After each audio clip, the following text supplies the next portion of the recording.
Hello, and thank you for joining us at today's annual Healthcare Forum.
Chamber is an asset in building a relationship by giving us an opportunity to meet others in the community in a variety of forums, from Leadership Lansing to the Economic Club lunches to educational forums and through all of the other things that they do. We're members of chambers all over the state, but I really enjoy my time here in the Lansing Chamber.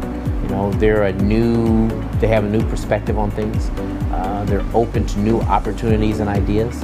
So if you're looking to be a part of an organization, it's not going to help your business grow, but that you're going to be able to connect with a really good group of talented employees. You know, this is a great chamber to be a part of. At TechSmith, we primarily hire entry level and develop them from within and promote them from within. So we take responsibility and believe it's very essential to develop our next generation of leaders, and we love that the Lansing Chamber feels the same way. Well, the first thing the Chamber does very, very well is engage with its members to find out what concerns businesses have in the community, to make sure that when they speak at the Capitol or before County Commission or the City Hall, that they are representing the opinions and the views of what businesses have said. Publicom has been a member of the Chamber for many years, and we encourage other business owners to connect, grow, and thrive with the Chamber. At the Chamber, your success is our business.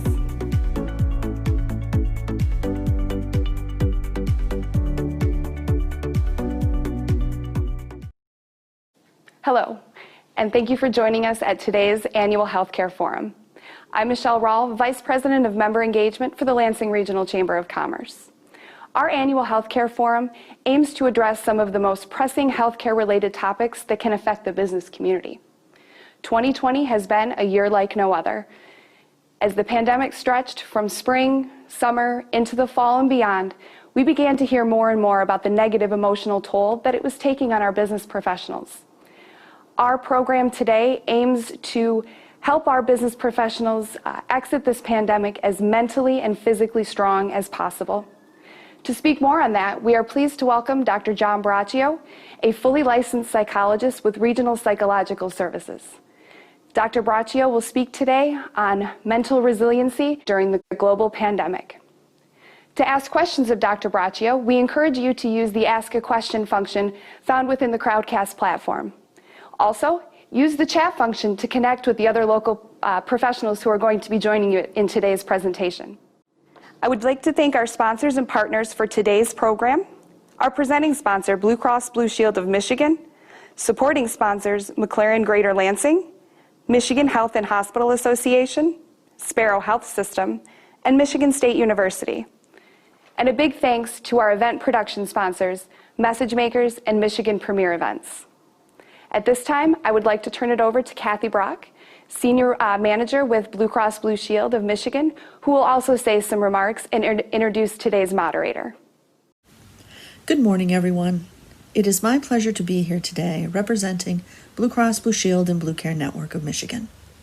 We appreciate the opportunity to once again be a sponsor of this wonderful event. I'd like to thank Tim, Michelle, and the entire Chamber staff for their continued partnership in helping Blue Cross bring healthcare solutions to the businesses of Mid-Michigan. Ranked number 1 in member satisfaction among commercial health plans in Michigan, I am proud to say that Blue Cross has been honored once again with the J.T. Power Award. It is true that confidence does come with every Blue Cross ID card. I'd also like to take this time to remind everyone to please get your flu shot this year. It may be more important than any other time. Now I'd like to introduce Dave Ackerley, the host of Morning Wake Up on WILS 1320 AM. Well, thank you very much, Kathy, and thanks again to you and all your folks with the Chamber's presenting partner here, Blue Cross Blue Shield of Michigan, and for all the other Tri-County health partner members of the Lansing Regional Chamber. I appreciate very much the invite here to moderate today and facilitate with a man who has been my friend here, an associate for probably too many years now, and that's Dr. John Braccio. He's been in private practice as a fully licensed psychologist here in our state since 1978, but his experience in the field goes back even further now. He earned his PhD from MSU back in the early 1970s and later founded Regional Psychological Services, and he's the director still. He's got a professional career that began even as a classroom teacher in 1966. He's taught school in California and Los Angeles, I believe, and here in Michigan. He's been a public school administrator. He's worked as a consultant at so many different levels and with all kinds of business and nonprofit across various sectors, and conducted, more importantly, thousands of hours of individual psychotherapy and assessments. They call him the master of assessments, and I think you'll see a little bit about why that is today. He still lectures, does workshops, writes on a variety of topics: ADHD, weight loss, marriage, divorce, a vast array of counseling. And during this pandemic, when we need resiliency, and it's built right into the title today, we're going to address those. So I want to welcome in Dr. John H. Braccio, my friend, with Regional Psychological Services now. Good morning, Doc. It's good to see you again. We haven't talked to you for at least 2 days, but welcome. Well, listen, good talking to you. Thank you for that nice introduction. And also, I appreciate the opportunity to be here today, from the Chamber, from Blue Cross, and just glad to be here, but always good. I'm usually used to talking to you on the radio, so it's kind of a little different seeing you right in front of me. But we do go back, golly, over 25 years, I believe. So that's true. Yep, known you for a good long time, and we've, we do the podcast, by the way. It's at drjohnb.com, and so many different areas of good, positive mental health, and we could all use that these days. But I'd like to maybe get started here on the magnitude of what we're all experiencing, Doc, and I don't want to overdo it, but I don't want to undersell it either, because the last 9 months have been both a whirlwind and seemingly gone on forever. There's been a cost in lives. There's been a cost in tragedy. There's been a cost to our economy, to many businesses and people that we've come to know and love in the area, and they've gone out. Others have thrived. Give me some of your broad general thoughts on where we stand collectively here in November of 2020. I think collectively there's a lot of weariness, Dave. I think there's a lot of anxiety. There's still a lot of unknown in terms of where we're going in the future. I think in other ways, there's some positive things. People have made closer connections with family. They've made closer connections with their own spirituality. They've taken a better look at their life. And that's kind of a positive outcome. But as a whole, I think it's been a very difficult time, and it continues to be. And I think in life, people like certainty. And if you can have a positive set of beliefs in your mind that this is going to end, and it's just going to take a while, like there's a sun out there and there's a blue sky in spite of the storms that we're living in, that will make you far more positive and far more resilient during this time than if you think that things aren't going to get better, the world is going to get worse, because then there's no future and you can't enjoy the present. So you really do need to have a positive view. But at this point, I think it's generally speaking, it's an ominous, difficult time for really a lot of people. In fact, a lot of people with OCD and obsessive compulsive disorder, they stay in their homes. There are people that have excessive fears. And I'm working with people that have not left their home since this began. So it can be a very difficult time. I always try to focus on the positive, though. If we could reach out to friends, make communication, work with our employees or with our coworkers or with family, whatever it might be, trying to be positive and reaching out and be just doing intentional good works and good interactions with people. Well, Dr. Braccio, let's focus on small business owners here. You've got a long-standing private practice now of 40 years. You're also a small business owner. You work with senior managers at bigger firms. And whether small or large, there's teams they oversee and maybe a fair number of direct reports. So tell me what you think the main challenge is for them right now, for others that are looked onto for a steady hand in leadership in the best of times, and certainly necessary and critical here in what some would call the worst of times. Well, I think you need a steady hand at the tiller. I think there's no question about that. I believe that if people approach their employees and themselves and their business from a position of honesty, from a position of transparency, from a position of intentionally wanting to help their employees, and also with the idea of getting good communication and continuing the good communication, then the business has an excellent chance of survival. Okay, obviously there's certain circumstances that businesses can't survive because of this, but as a general rule, honesty, integrity, and if the culture of the organization, regardless, like we have 6 people here, that could be whether it's 1,000 or 10,000, whatever it might be. You want to make sure people feel comfortable, that they know that you care for them, and you really do. And if there's people are laid off, you have to be insensitive. You have to be very sensitive, I should say, to them, to their families. So it takes really a type of empathy that maybe a lot of times managers have not really had to the degree that it would be appropriate, just because they've been so busy day to day that they haven't really had to be thinking about how important it was to be working with their employees and even giving them ideas. Like I was talking to a gal from Transamerica, and she was saying that they do get regular things from their HR in terms of, take a walk, take a break, do some hypnosis or employee assistance programs, sort of trying to be helpful and do things. So I think that if regardless of whether you have one employee or you're over a very large system, I think what you really want to do is really try to really just do the best you can for the people. I was talking to Dick Sykes. Some of you might remember him from the past. He was the CEO over at Delta for many years. And we were just talking yesterday, and because I did a lot of consulting with them at that time, with him specifically in his organization.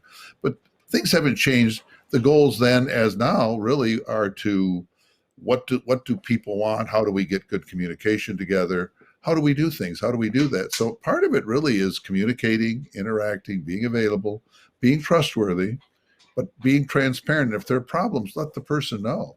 But you want to be trying to encourage people, because this is very fearful for a lot of people. In fact, even for me, something like this, I'm not a Zoom guy. I do a lot of FaceTime and a lot of Duo. So I have my son, who is kind of a wizard at all this type stuff, with me. So I think when we want to make opportunities available to people, we really want them to know that we do care. We want to be bridging these difficult times and helping people. And you mentioned their HR, but the way that people's inbox can fill up with things. And there's the things that say mandatory, all eyes must read, and that's okay. But when you have either the CEO, the executive director, the person, like you said, the strong hand at the tiller, when they show that they care, and when they are telling their people, look, you have to take care of yourselves now. We're not going to be able to do this. Is that a critical leadership role in this time? And not to delegate it out, not be afraid if you're a leader to kind of open up and show that a little bit more than maybe they might have done pre-pandemic. I think that's true.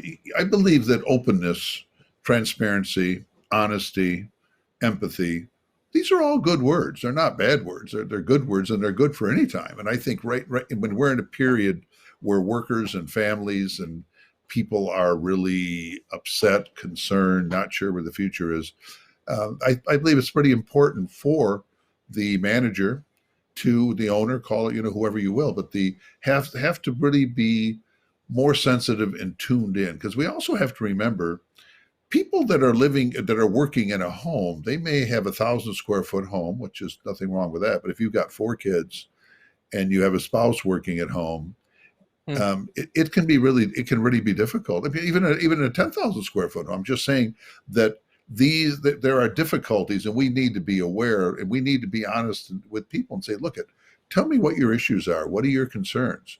And if we don't do that, you're going to look at a lot more absenteeism. You're going to look at a lot more, problems with people, cognitive thinking, being able to function. You're going to look at more depression. You're going to look at more anxiety. If people know someone has their back and they're working with them, I think that is really important. So I'd say more now than in other times, except times of crisis. This is a type of crisis. And if the management style, if the culture of your company, regardless of how big it is, it has to relate to a caring, tuned in, sharing, and really genuinely, intentionally caring for people. And that's why I do believe that whether it's employee assistance program, you could tell somebody in a nice way, they really might need some counseling.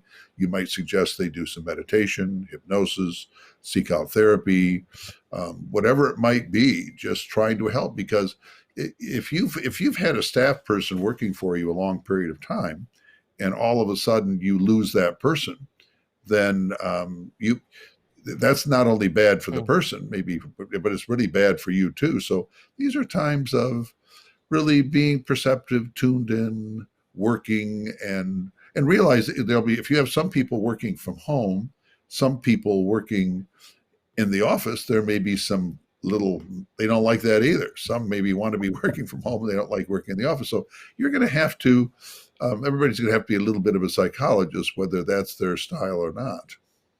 Oh, well, I want to turn this around a little bit now and ask you this. We've talked about all those ways to be transparent and be a good leader and kind of open and welcoming and understanding and trying to deal. Now, what happens for these leaders, team leaders, senior managers, business owners, when they're focusing so much on their team and their employees, but maybe not as much on themselves? In other words, taking care of themselves, taking time to take a breath, decompress, because I know you've dealt with that in your practice, and taking on too much on your shoulders. It goes with the turf, but that's a real deal, isn't it?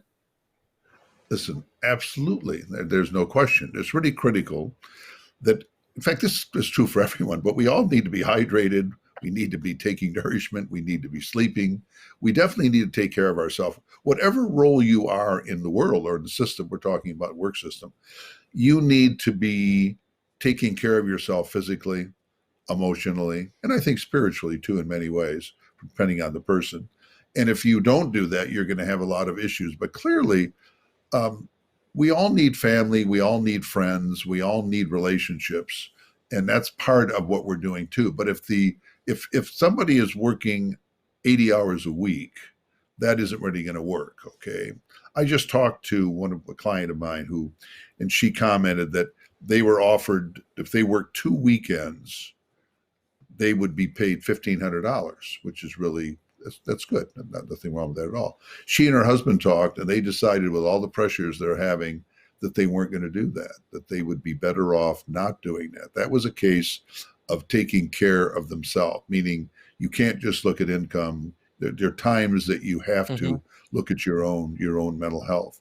And I think taking walks, I think, is good. I really do think just even deep breathing in and out, there's a lot of things we can do. But if we don't take care of ourselves, then we're not really going to be able to take care and look after others. So I think it's really critical that we do that. And in fact, based on honesty, there's nothing wrong with someone who owns a business or someone who's a manager saying, we're really in trouble here.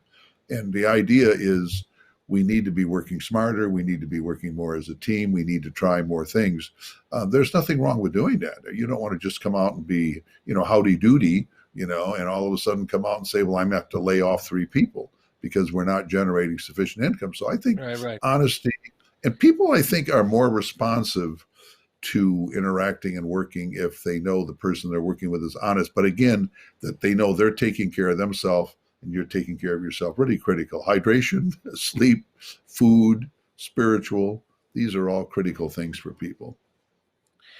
It's is that the way, do you think, of checking out without going completely off the grid, being in the world but not being of it all the time? It's even more important when we're going. I mean, look, we just came out of a very divisive election period. It really isn't over quite yet.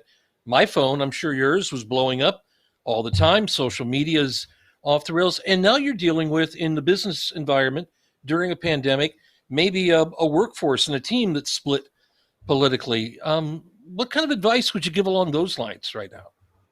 I always tell people that we live in a world, we have elections. There's another election. It's kind of the Babe Ruth thing. If I were a person unhappy with the outcome of the election, I would take the position that like Babe Ruth did. If I miss a strike or I miss a ball or I strike out, I'm not discouraged because I know I'm going to come up and hit a home run next time. Okay. So I think what you have to do, you have to wait till the next time you prepare. You kind of go from there. Now, the problem, I think, right now, people are so bifurcated, they don't want to talk. They don't really want to interact. But this really has to happen. I also believe religion and politics are generally topics to stay away from unless the people you're talking to have similar views, because you're probably not going to change them at all. So I think if people can work together and not gloat over what they feel about the election or be overly angry, then I think we can move forward. Because I have faith that as a whole, our system, that's a good thing. As Winston Churchill said, with all the flaws in a democracy or republic, it's the best system there is. And I think that we just, as a whole, we try to come together. We run into instances in a society that are difficult, but the idea of holding grudges or being angry with each other, that's really not a good idea. You'll never hear me arguing and fighting with people, about things like this. Just waste of time, Dave. I think that's really, my dad had a good view, a good old Italian immigrant. He said, John, never let an election totally change your life. Meaning, your goal is to try to work with everybody, because in order to help people, they can't think that you have a particular view totally contrary to them. So it can be a positive time. I'm ready to move forward. There'll still be the legal challenges. Those things happen, but whatever happens, we move forward. That's the next step. And invariably, I gotta tell people who are watching us right now, the doc is one of the most positive people I have ever met and encountered in my life. And sometimes I marvel at that, but I know it's not something that you necessarily switch. I mean, it's part of a lifetime of learning to adapt, grow. You're always curious about stuff, and I think I think that's something that we've even talked about in some of our segments. I think we've done about 100 hours worth of the podcast now, but who's counting? A lot of podcasts, but remaining curious about how things are going, being interested in, even in a situation like the pandemic, in what's happening without becoming, I guess, too wound up in any one thing and to horribilize every situation. For people, it's a tightrope, isn't it? It's walking a tightrope. I'll give you a quote I love from my mother. How we carry things. I grew up in a home where there were kind of things like do unto others you have them do unto you. This you do my most vulnerable creature you do unto me. And things like to whom much is given, much is expected. But my mother had one that I've always liked. She said, John, never forget the optimist and the pessimist have the same frequency of air, but oh, is the optimist happier. And I've always thought about that. And I believe that's really true. And there's the Oscar Wilde quote that the cynic knows the price of everything and the value of nothing. So I think in life, we are best to look for positives and not be the person who reads an article, the world's going to end next week. Okay, there are people that read this and they really get upset. You have to get a balance in life. But my belief is, it's like with a song in my heart. I mean, look for the silver lining. We just have to move forward. And to be honest with you, I've never been in a better mood in my whole life. Now, how does that sound? That's in spite of the pandemic, in spite of, election results people might not be happy about, because, hey, this is the one road. And even with this pandemic, I mean, there are positive things happening with this whole thing. People reuniting, people talking to people that they haven't talked to before, people finding themselves, people not even having to deal with all the, quote, politics in an office setting. So I think it's important that we do take a look at some of that and not just focus on the negativity, because then there is a lot of negativity. And that doesn't mean that we diminish the pain, the things that are happening to people. But on the other hand, life is for the living. Life is for those that are moving forward in life. And as Virgil said, fortune favors the brave. I think that's really true. So even now, I think we need to be cautious. We need to be taking precautions, but we can't be fearful. If you're overly fearful, then you will just wither on the vine, and you'll just have bad things happen to you. Bad things happen to people that imagine all kinds of bad things happening. So. And again, even if a good person has something happen, at least they weren't planning on it. They were happy up until that moment. So let's look at positive outlooks on life. Dr. Braccio, let's take that thought there about, what our new normal looks like, and whether, from an employee standpoint, whether a lot of these changes are going to remain in place after the pandemic? Will Zoom calls be a regular feature rather than meeting in person? Will remote working be something that will be offered? Are some people thriving in remote versus those who really like that structure of an office, being able to get out of the house for a while, away from kids, dog, other distractions, to focus on work? It's not a cookie cutter thing out there. What do you see going forward as, things that of our normal now that are going to carry over and that we've got to come to grips with here, perhaps even post pandemic? Well, here's my belief, Dave. I've been doing a lot of thinking about this, and of course, we have people here that work. What my belief is that to some degree we'll have a hybrid system, kind of like we have right now. I see people in the office here that want to come in. Okay, they have a need to come out, they come in. We also do things on video on the phone, like Duo or with FaceTime. And insurance companies to this point have found that to be acceptable. Most will say. Now, when this pandemic is kind of ending, or call it whatever you will, I think that's going to continue, because I'm talking to some people now that really find it very comfortable that they can actually be talking to a therapist or their medical doctor, that they can do it from their home. And I think I mentioned to you that my wife and I had a video conference with a physician, and it went fine. It was a general information. They didn't need to touch, poke, or put a shot or anything. So I think that this is going to continue. I think it allows people more opportunities, and I think it took me a while to get used to it, because I thought, well, this seems like an odd way to do it. But I'm really now believing that it's can be helpful, it can be useful, and so I think it will continue. I don't know exactly how it'll be set up, but I'd be very surprised if it didn't occur, and there might even be a number of people that would even be willing to be paying cash rather than having to come into the office or something. So just a thought. Because I talk to people regularly, and I talk to psychologists and I talk to psychiatrists, just people, and pretty much I think the general theme is that there will be somewhat of a hybrid, and that will be the way it goes. I don't know. I'm just giving you, this is more anecdotal than it is in terms of what the future is going to actually be. But I don't think you can put the genie back in the bottle. That's my prediction. And I think this hybrid model actually is good, and it will allow people, particularly people with OCD, people that have agoraphobia, people that have high anxiety levels. I think it will be very helpful for them to be able to do this. Okay, well, I'm curious now your thoughts on this, though. The issue of substance abuse during the pandemic. It's too early to have large data point sets from both our state and our government, but it has been suggested that substance abuse has gotten far worse during the pandemic, and that would seem intuitive to some extent. What are you seeing in your practice, and how prevalent is it? And are some of the situations directly related to anxiety about the ongoing COVID-19 situation? Well, I would say this: there's no question. I mean, their data is showing there is more substance abuse. I don't think there's any doubt about that. And in fact, I've just again, somewhat anecdotally, talked to people that have been drinking too much, have been seeking out more prescription drugs, even if legal, and also marijuana use.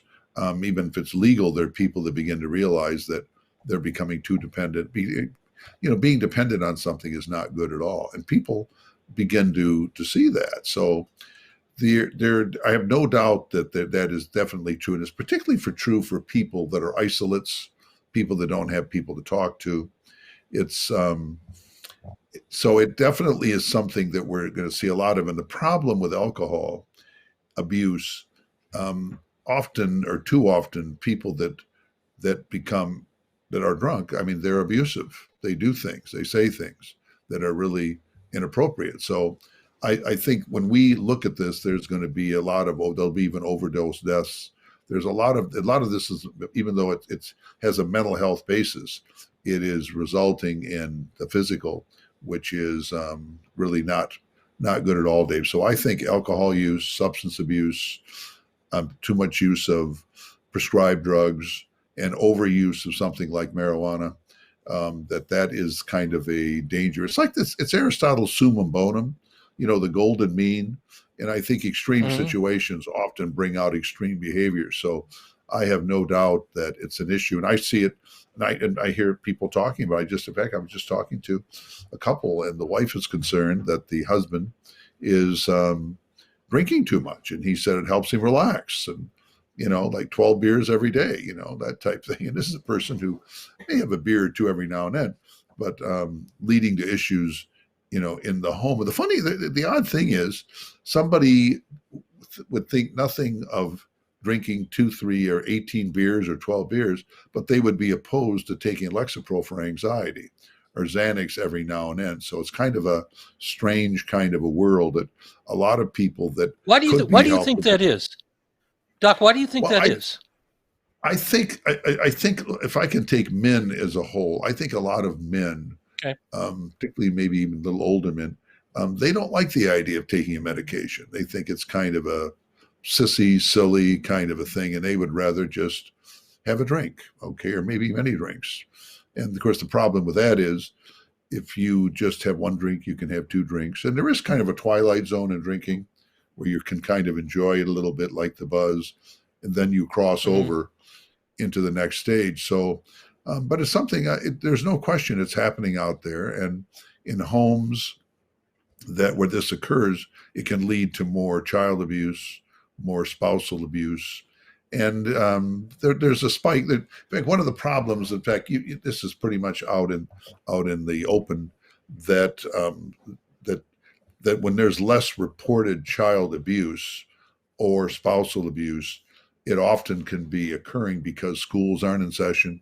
Okay, you don't Mhm. really, because a lot of times it's in the schools that we find out if there is abuse. Okay, and I think that this can occur when there's too much alcohol use. I don't want to go too far with this, but I think that there's no question Sure. that there is more use. And again, and also you and I talked a couple of weeks ago actually about in fact, the documented use of overuse of drugs and alcohol with elder persons. Okay, so for us to think that Yeah. people that are now being locked up in their homes, that they're not going to have this problem, would just not be realistic. Problems that have occurred because of the pandemic, but then, as you just said, things that have been exacerbated by the Yes, pandemic, but exacerbate. Yes. and have to be realized. Client relations, boy, this is huge for any company, even nonprofits. I mean, you've got if you're a small business or General Motors, you have your supply chain. You're only as good as those links in your supply chain, and then suddenly everything on your end is going great, but things that are out of your control now are upsetting your apple cart. How do you remain sanguine during this? How do you accept the things that you can change, or learn to accept the ones you can't, but really work hard on the ones you can change? Because this has been a regular off and on thing for companies and nonprofits right on through the last 9 months. Well, I think what you have to do, you have to realistically look at the environment.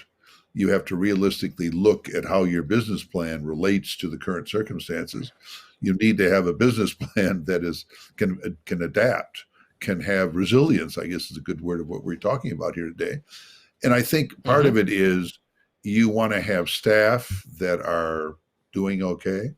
What I mean emotionally, that they're not feeling overwhelmed. Because if you get people that are really overwhelmed, they're not going to be thinking that clearly. They're going to say some negative things, or they're not going to be clear. And in a very, very competitive world, we want to make sure that when we're talking to clients and we're not meeting with them, we're talking on phones, whatever it might be, that we are clearly communicating, that we are being positive, that we're being honest, Mm-hmm. and that we are empathetic. If someone wants something and they can't receive it at that time. So clients are critical, because that's the key to success in business. If the people that you're serving or wanting to serve are unhappy with you, then you're going to fail. And success relates to staff, how they're doing emotionally, how they're interacting with people, and then of course with you in terms of how you're doing that. But it's really, really critical. And you're going to find that systems that do not really intentionally support and help staff, they're the ones that are going to fail in the marketplace because people just aren't going to be comfortable, particularly if people are stressed out and anxious themselves. They really don't want to be dealing with someone who's anxious and stressed out also in terms of trying to help them. That doesn't mean you're not honest with people saying what you're thinking going on, but a satisfied workforce and a satisfied owner, that's really the key to success anytime, but I'd say particularly true now, because if you don't want absenteeism, you don't want people quitting their jobs, you don't want people be fighting with each other, infighting, you really do need to have good communication and make sure that the client is comfortable and is served appropriately. So that can be a hard thing to do during these times, but it's really critical. Well, Doc, I want to just give a heads up here to viewers. We want to give you a chance to ask questions. This is great. We've got a longtime licensed psychologist here, 40 plus years. There will be no invoice for you after this, which is nice. So go ahead and ask those questions. We've got some in here. We'll get to that in just a moment, but in your chat window, go ahead and we'll get to those in a bit. So, but write them in now and so we can roll through. Doc, this is happening in my business right now, which is broadcasting, and there's people who are involved with sales. The worst thing for them, I mean, obviously a lot of uncertainty dealing with clients. For people who are outside sales, it's all based on relationships. It's based on face-to-face bonding, reading body language, understanding the other person. It doesn't always happen on a Zoom call. I guess it can, but there are people who thrive on that in person, on the handshake. Those are out. What do you tell a person like that these days? Because they're really a fish outside of the goldfish bowl right now. What I try to do with people that are dealing with situations that they're really not comfortable with, they somehow have to, within reason, adapt and deal with, because, we'll call it Darwin's theory. If we don't adapt to the new environment, then we're not going to last. We will not continue. I think we're sensitive to people, but I think if people, once they get more into this method of communication, they're going to be more comfortable. Because Dave, I'll even just give you a personal thing. When I first heard about doing, communication through, the visual, just like we're talking right now, I first thought that seemed so odd to me because, meeting and communicating and handshaking and that's kind of the way the world that I grew up in, that's what you did. My dad always said, you shake a hand and look a person in the eye and you're respectful. Okay, those were the things. And it's kind of hard to do that on Zoom. Okay, but I do feel that if we develop, it's a different set of skills, but if we really work at it, we can get used to it. I actually think I've gotten used to it. And I actually, to tell you the truth, I've actually come to like it in some ways, because I think people that are highly anxious, okay, and very depressed, they're more willing and they're able to communicate. Otherwise, they might not even seek support or wouldn't come in for a meeting. So there's a lot of positive things if we look at it, but it can be hard, particularly if you're in the sales field and you're kind of a hale and hearty and hands-on and the whole works. But being able to survive requires some skill sets, and hopefully managers or they themselves can learn more effectively how to do this. And it's the same thing. Like if you learn another language, ¿Dónde está la casa? Where's the house? You have to say it in Spanish. You have to say it over. ¿Dónde está la casa? In Italian. You just have to say it over and over again until you learn it. And sometimes it may not be totally natural to you, but it is something that you need to learn, and you will learn with support, some type of training, and just doing it over and over again. Or I'll use Google Translate here in a couple of minutes, and I'll figure out exactly what you said. Go the high-tech way. I said, where is the house in Italian and in Spanish? Oh, very good. Okay. The house, the casa. But you mentioned here the people who don't want to come in your office. They're anxious. You also mentioned you've got some clients who, during the pandemic, have not wanted to exit their own dwelling. So, I mean, when we talk about resilience, I mean, that's kind of at an extreme end. That's not is that commonplace? Is that are there more of these cases than would meet the eye from your standpoint? Well, I'm going to say yes, meaning I have a skewed population. Meaning people that are calling me and calling us in our office, that's not going to be a random population. But I would say Right. that they're really, if a small percentage, they're really very, very large numbers of people that are terrified. Okay. I work even with a 21-year-old, and he doesn't leave the house. Okay. He just, well, he'll run in the morning. But his view is he wants kind of almost like a zero risk world. And I've even used the example of a meteor hitting the house, a truck coming through in his bedroom at Mm-hmm. night, and he's Mm-hmm. even said, well, you can use this example, Dr. Brachi, but it's just not that easy to do, because if you have a thought in your mind, it's kind of it's obsessive compulsive disorder, and there's really a lot more of that than you already imagine. And that if you have those thoughts, you're gonna go out of your way not to get involved in things right now. And I will give a negative prediction, though, and I'm pretty positive. I think a lot of this is going to carry over for years. I think there are going to be a number of people that have these OCD, severe anxiety, PTSD. A lot of people also are going to be diagnosed with PTSD. You can get you don't have to experience it directly. Like, I think just this last election, I think a lot of people are going to be traumatized by whichever position they were on, whatever it might be. So I Sure. think that, and we're in a world of name calling, and we're in a world of kind of people can't use certain words. So it is a stressful time, and I do believe, though, that this will carry over. It's any time. I remember. I'll give you just an example. I remember when Sister Chelsea, I went to an Italian parish school in Grand Rapids, Our Lady of Sorrows. I remember she told my mother, it's much easier to teach the children here about God than it was where they were when there were bombings and killings and all these things during World War II. So I think that if a person gets traumatized worrying about this invisible evil, floating in the air called the virus, you're not going to convince that person easily, because they have too much data. It's kind of like the contamination. The food people can tell you how many tons of beetles are in a McDonald's hamburger over a year. Okay, people that know about that realize about gas coming out, they'll be calling OSHA and finding issues and problems. They notice everything. So if you're a person that really notices and checks, and you can get just enough data to prove your point, then that will continue on. So I do see some of that's kind of beyond what we're talking about here. But so resilience is something Well, that always needs to be worked on. Dr. John Braccio is the person who is our main guest today, our prime guest, and he's ready to take some questions. You're ready for some questions, aren't you, from the audience? Oh, listen, always what I know, and what I don't know, I'll admit. How does that sound? All right. Go ahead. Well, here we go. And I'm going to read these off here as they come in. Here's one. When you try to maintain positivity, have you ever been accused of toxic positivity? I've heard this term used in my HR circles. And if so, Dr. Braccio, how do you respond to that? Okay. Well, okay. I'll tell you, this is truthful. I've worked with depressed people that have admitted after they worked with me that they were annoyed at my being positive.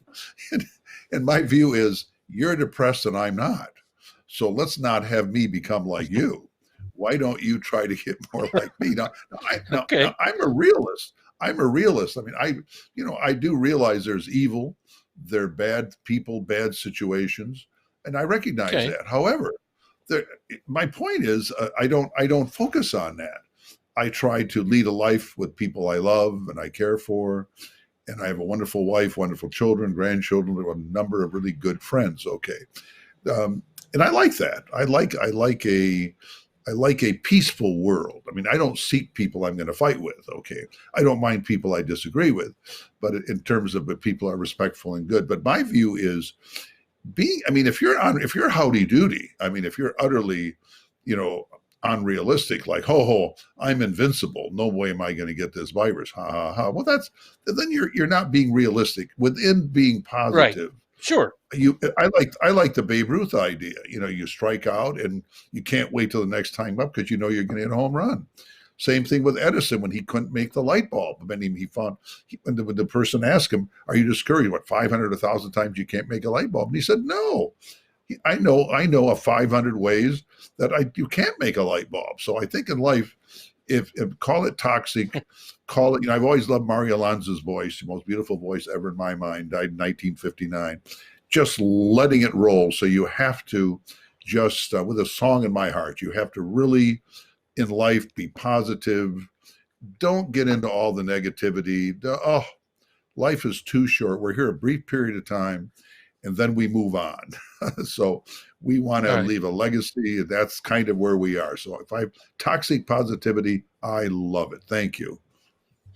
Okay. Here's another question. State leaders and the CEOs of Michigan, their health systems, they did have a briefing earlier this morning, Doc. And the question here refers to advising that Michigan hospitals are filling rapidly as we spike very painfully with COVID-19. So, how should we balance the natural anxiety and caution and respond collectively to these warnings? Well, I think what we have to do, in my estimation, I really do believe people need to be cautious. Okay, they need like Hmm. I do believe in having social distance. I believe in masks. I believe in staying away from large groups. I think all this is really true. The problem that I see is a number of people just aren't going to do it. I mean, I'm being very honest with you. They're just not going to do it. Okay, they may do that, but they're still going to be doing other things.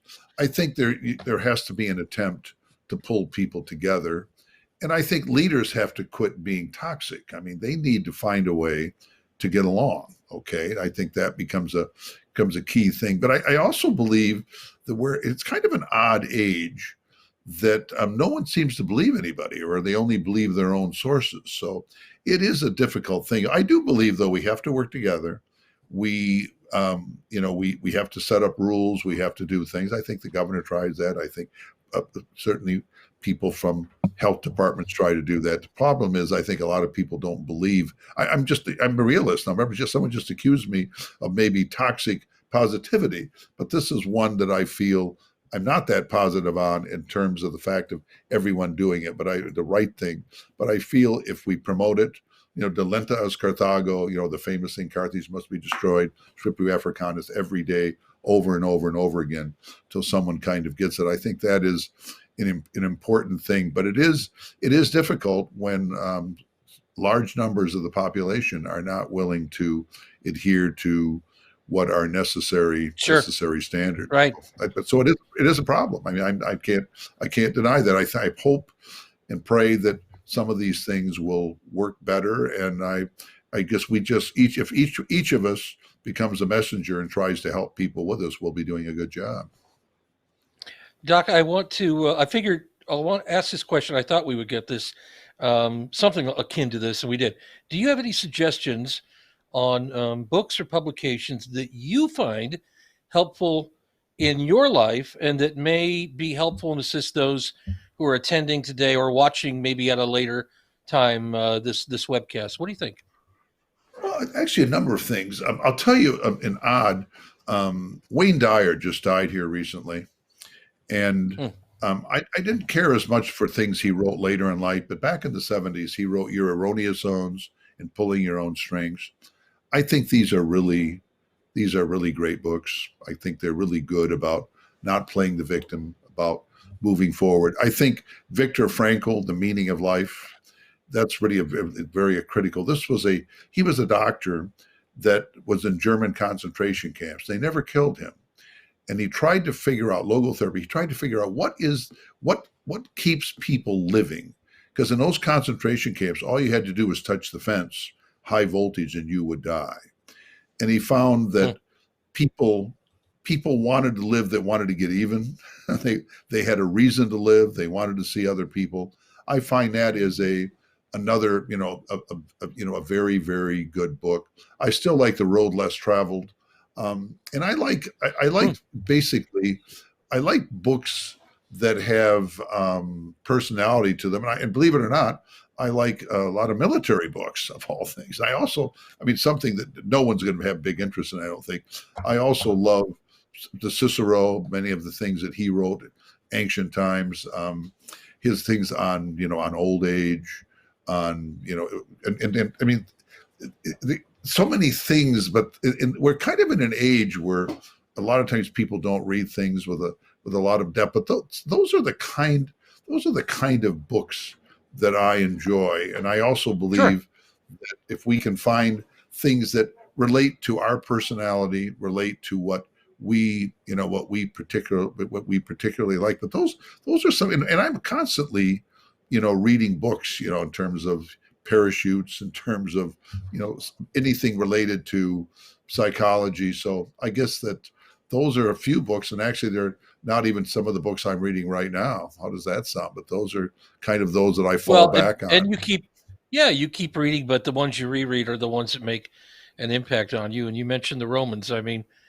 people wonder where did it all go wrong? Well, they were writing about why it was going wrong, why it was happening. So they chronicled it pretty darn well. Amazingly, maybe not, because how we always. Yeah, go ahead. One bit of trivia. Now, this is kind of an odd one, but okay, it's, so much of Cicero, he coined thousands of words that we use in English, by the way.